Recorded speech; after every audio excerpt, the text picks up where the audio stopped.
კეთილგანწყობილი ხელისუფლება არ აქვს. არ აქვს, იმიტომ რომ არ აინტერესებს ხალხი, არ აინტერესებს მისი ბედი.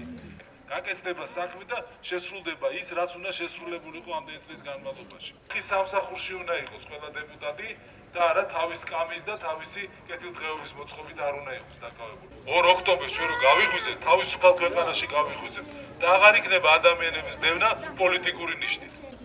ჩვენ შვილებს აღარ ექნება საოცნებო ის, რაც ჩვენ გავიხდა საოცნებო. 1 ოქტომბერს ეს არის თავარი ბრძოლა ჩვენი ქვეყნისთვის, ჩვენი სამგორისთვის და ჩვენი ვარკეთილისთვის.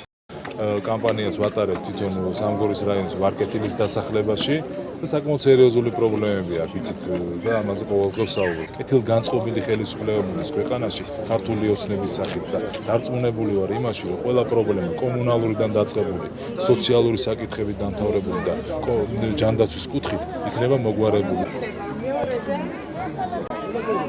მეორეზე